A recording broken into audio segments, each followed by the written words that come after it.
Bonjour, dans cette vidéo, la troisième sur l'exploration de notre question centrale, comment connecter les commandes de calcul Maple aux commandes de calcul Mobius. Nous nous intéresserons à la génération aléatoire des objets mathématiques dans la zone algorithme de l'interface de création de questions.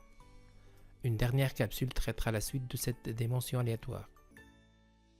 Dans cette partie, nous allons voir les modalités de génération aléatoire de 4 objets mathématiques: les nombres, les polynômes, les listes et les vecteurs.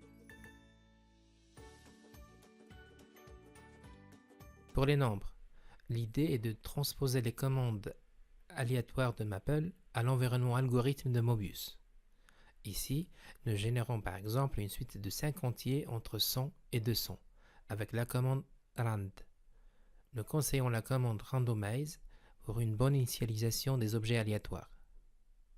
Copier-coller le code Mobius dans la zone algorithme et rafraîchir l'algorithme pour tester la manipulation. Nous pourrons agir sur le code sans problème.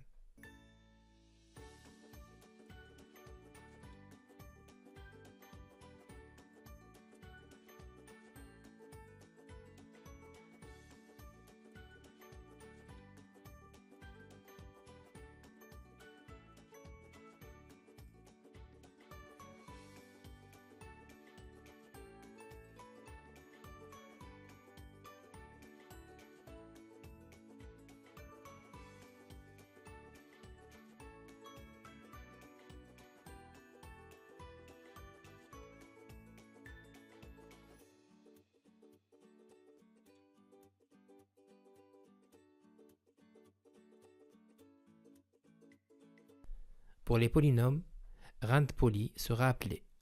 Plusieurs options sont possibles: degré, nombre de variables, nombre de termes, coefficients, polynôme complet ou non, homogène, etc.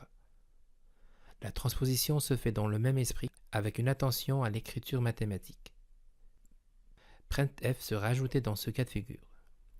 Copier-coller le code Mobius dans la zone algorithme et rafraîchir l'algorithme pour tester la manipulation. Nous pourrons agir sur le code sans problème.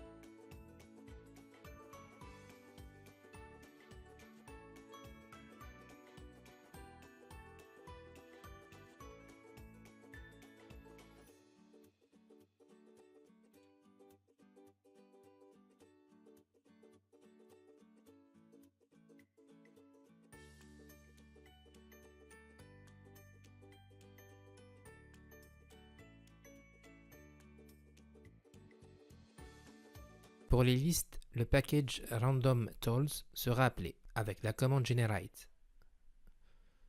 Plusieurs options sont possibles sur la nature des éléments de la liste, sur la dimension, etc. Copier-coller le code Mobius dans la zone algorithme et rafraîchir l'algorithme pour tester la manipulation. Nous pourrons agir sur le code encore une fois sans problème.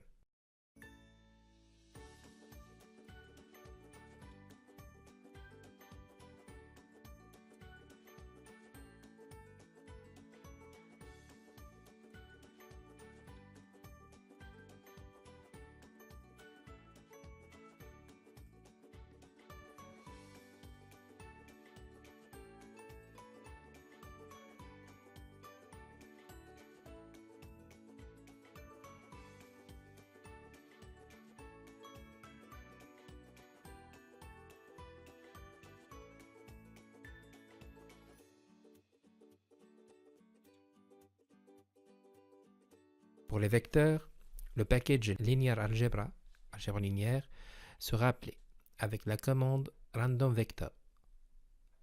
Plusieurs options sont possibles sur la nature des éléments du vecteur, sur la dimension, etc. Copier-coller le code Mobius dans la zone algorithme et rafraîchir l'algorithme pour tester la manipulation. Nous pourrons agir sur le code sans problème.